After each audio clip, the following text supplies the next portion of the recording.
Haleluya, puji Tuhan. Kembali kita bertemu di dalam program Yesus Kuatku. Sebelum kita masuk ke dalam kebenaran firman Tuhan, mari kita satu dalam doa. Bapa kami yang ada dalam kerajaan surga, apa yang kami panggil di dalam nama Tuhan Yesus Kristus, kami bersyukur, berterima kasih buat kasih karunia Tuhan. Kami boleh ada di dalam pemeliharaan tangan-Mu, kami boleh ada senantiasa di dalam apa yang Kau kehendaki dalam hidup kami. Sebentar kami akan dengarkan apa yang menjadi kebenaran firman-Mu. Tuhan tolong dan Tuhan berkati, mampukan untuk kami dapat memahami dan mengerti apa yang menjadi kehendak-Mu dalam hidup ini. Kami perhaluskan doa sembahyang ini dalam nama Tuhan Yesus Kristus. Haleluya. Amin. Puji Tuhan. Program Yesus Kuatku pada hari ini mengambil tema paguyuban. Menjadi keinginan kita semua bahwa tempat tinggal, apakah itu rumah, apakah itu sekolah, apakah itu tempat kita bekerja, kita memiliki tempat yang aman dan nyaman untuk dapat kita melakukan semua kegiatan aktivitas kita. Dan itulah yang menjadi kerinduan dan keinginan bagi kita semua.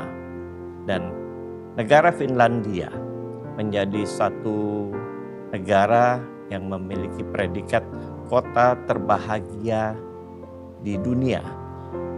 Mengapa mereka disebut kota terbahagia? Karena mereka memiliki sistem kesejahteraan sosial yang merata bagi seluruh rakyatnya dan sesama warga negara. Mereka memiliki tingkat kepercayaan yang sangat tinggi juga terhadap pemerintah yang ada di sana. Tetapi bagaimana jika kita diperhadapkan kepada suatu keadaan yang bertolak belakang dari semuanya itu?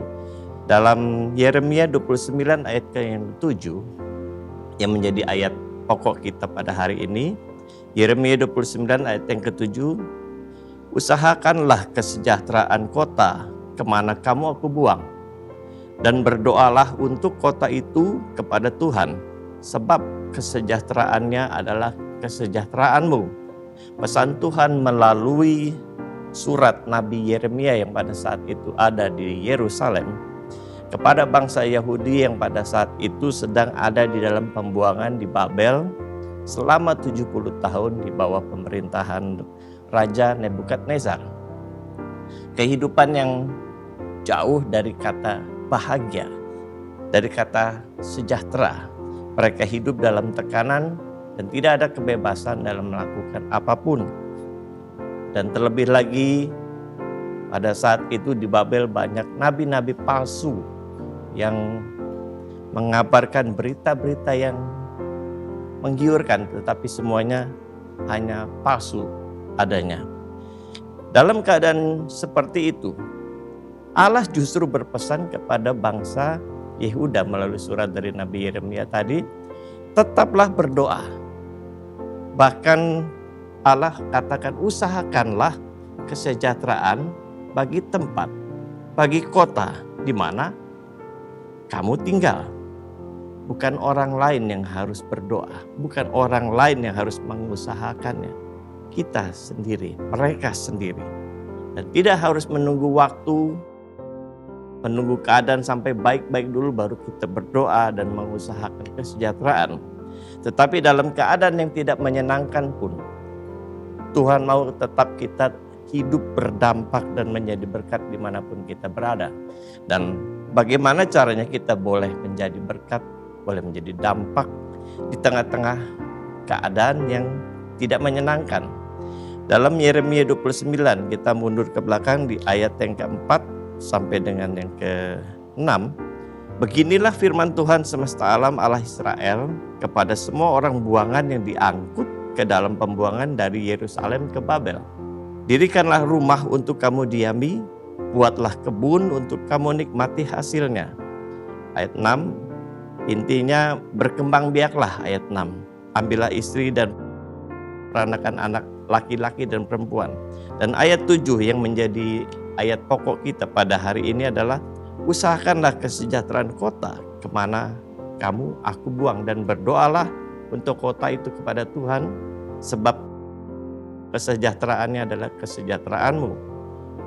Hal yang pertama yang harus kita lakukan untuk menjadi dampak berkat dimanapun kita berada adalah Tuhan ingin kita dirikan rumah untuk kamu diami dan bekerjalah.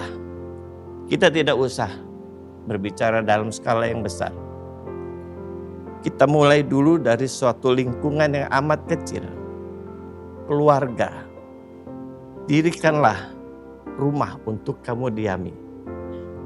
Dirikan dan urus rumah tangga, urus keluarga kita lebih dulu dengan baik.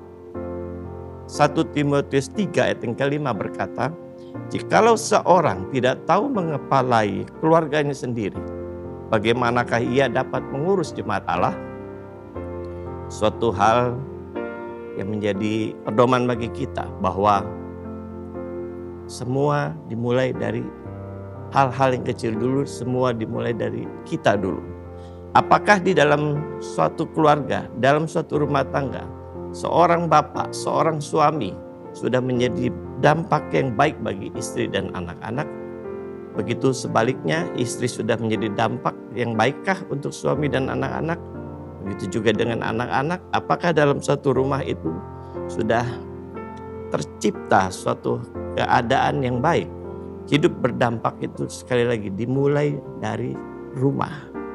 Sebuah paguyuban yang terkecil yang kita punyai.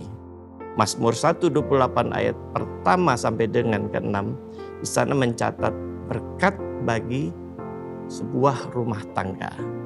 Dan biarlah Mazmur 128 ini menjadi rumahku adalah surgaku. Dan di seputaran kita ada tetangga-tetangga yang berasal dari berbagai tempat dengan berbagai karakter. Dan banyak juga mereka yang belum mengenal Kristus. Dalam 1 Petrus 2 ayat yang ke-11 sampai dengan 14. Saudara-saudaraku yang kekasih, aku menasihati kamu supaya sebagai pendatang dan perantau. Kita tinggal di Jakarta, ini tinggal bersama dengan para pendatang dan para perantau, ya.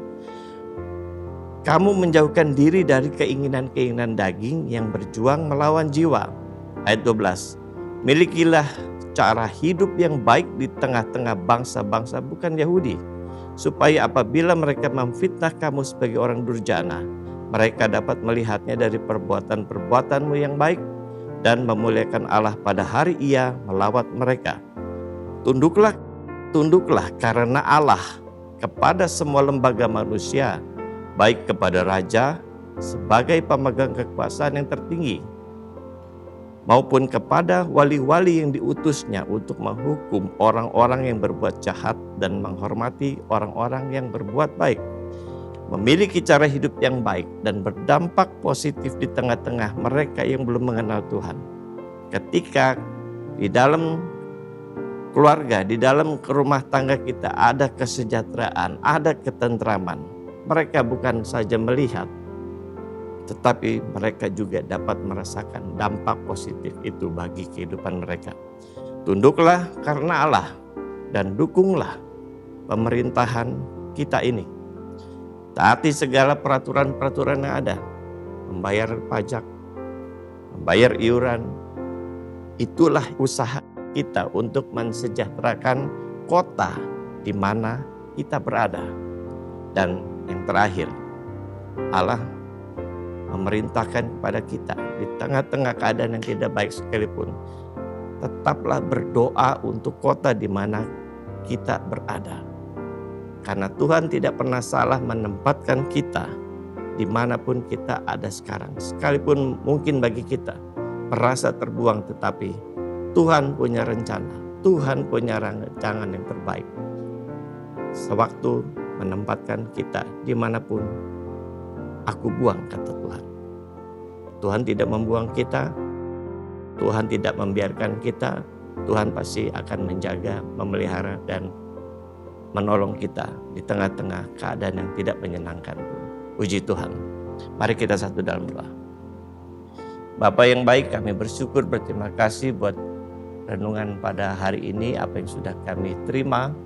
Biarlah kami boleh belajar untuk menjadi dampak yang baik, memiliki dampak positif di tengah-tengah kehidupan bangsa mungkin yang semakin tidak menentu, tetapi kami percaya bahwa Allah punya rancangan yang terbaik buat bangsa kami ini, dan biarlah kami mau memulai segala sesuatunya berdampak baik bagi bangsa ini, dimulai dari hal yang kecil, dari keluarga kami terlebih dahulu.